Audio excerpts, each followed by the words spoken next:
All right, for all of you business majors here at Appalachian State University, that's Appalachian State, I want you to think of this chapter as more than just theory. This is the real world playbook. It's what marketing managers actually use to make big decisions. We're going to break down exactly how the pros plan, execute, and maybe most importantly, measure their marketing. So think about this for a second. How does a massive company like Bank of America, right down in Charlotte, or a global gaming powerhouse like Epic Games in Cary, decide where to pour millions and millions of marketing dollars? It's not a gut feeling, it's not a guess. It's a really disciplined process of strategic planning, and that's exactly what we're going to unpack today. So here's our roadmap for this explainer. You can see it's a logical flow, just like a real manager would follow. We're going to start with the big picture framework, then dive into the analysis phase. After that, we'll talk strategy, then implementation and evaluation, and finally, we'll see how it all gets wrapped up into the formal marketing plan. Okay, let's start at the very beginning, right at the top. Everything in business strategy starts here, with a strategic planning framework. Before you can market a single thing, you have to have a crystal clear answer to the question, who are we, and why do we even exist? And that leads us straight to the mission statement. It really boils down to two fundamental questions. Who are our customers and what is our core competency? Think about it. For Bank of America, the customers are pretty much everyone, from individuals to huge corporations, and their competency is managing incredibly complex financial systems. Now, contrast that with a nonprofit like FHI 360 over in Durham. Their customers are communities in need, and their competency is in human development programs. See, same questions, but wildly different answers. So this is the official term for what we're doing, strategic marketing management. But here's the key takeaway. It's all about finding that perfect balance between being effective, actually hitting your goals, and being efficient, which means not wasting resources to get there. It's all about building those great customer relationships without breaking the bank. I really want you to burn this image into your brain. This is the mental map for this entire chapter. Look at how everything cascades down from the top. It all starts with the organization's mission and goals, which then informs the corporate strategy. And only then does it break out into specific plans for marketing, production, finance, everything. Every single department's plan has to support that top-level mission. Okay, now we move into the analysis phase. I like to think of this as scanning the battlefield. Before you make a single move, before you launch a single campaign, you have to do your homework. You've got to gather intelligence and really understand the terrain you're operating in. A huge part of that analysis is looking inward to find your core competencies. Now, this isn't just about what you're good at.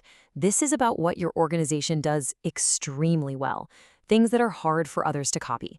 Because when you can take one of those unique skills and match it up with a real opportunity out there in the market, bam, that's how a competitive advantage is born. And here it is, probably the most fundamental tool for any manager, the SWOT analysis.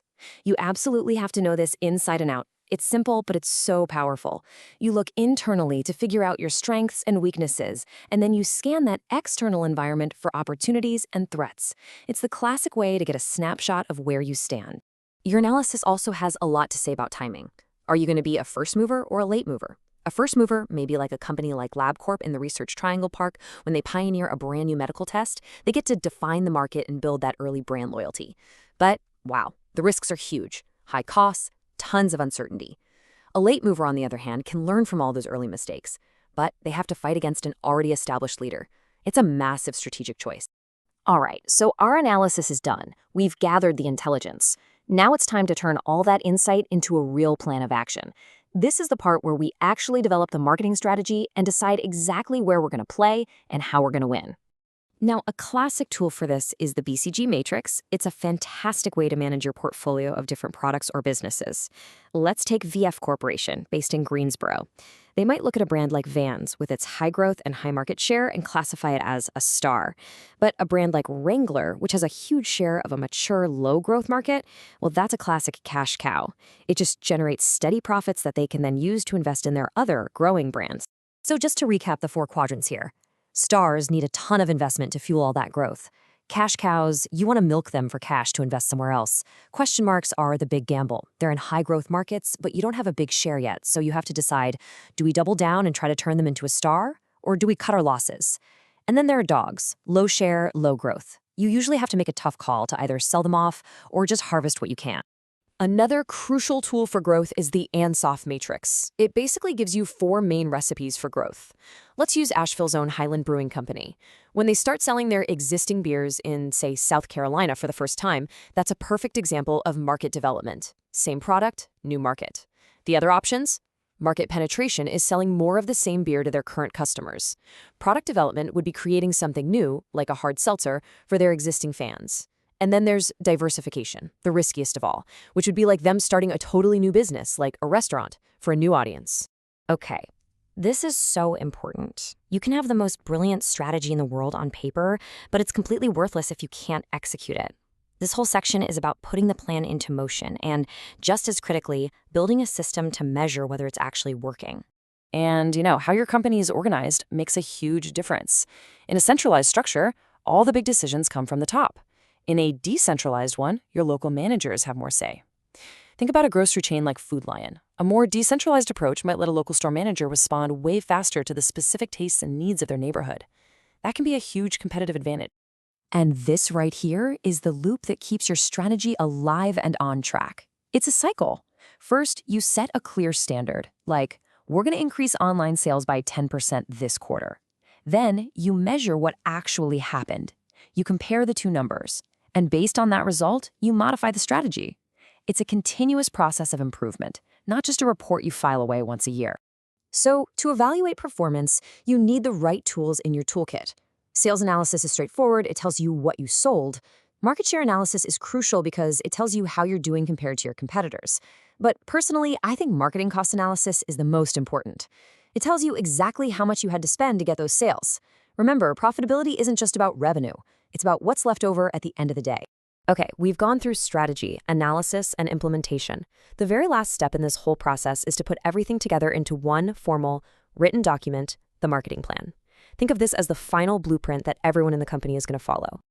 And here's the formal definition. The marketing plan is really that single source of truth for the marketing team. It lays out all the activities, it makes sure everyone is on the same page, it assigns who's responsible for what, and it sets the timeline.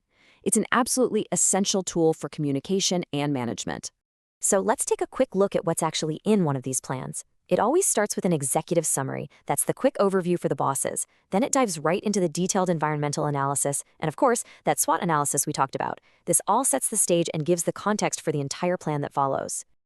And this slide shows how the rest of the document flows. After you've done all that analysis, you state your very clear, measurable marketing objectives. You outline the strategies you'll use to hit them, detail the implementation plan, and finally, you explain exactly how you're going to evaluate your performance. You see how it's the perfect culmination of the entire strategic process we just walked through? So we've just spent all this time going through the manager's playbook for a big company. But let's finish by turning this whole framework on you. As you get ready for your own career, what's your personal SWOT analysis? What are your strengths and weaknesses? And what opportunities and threats do you see out there in the job market? Seriously, applying this framework to yourself might be one of the most powerful career development exercises you can do.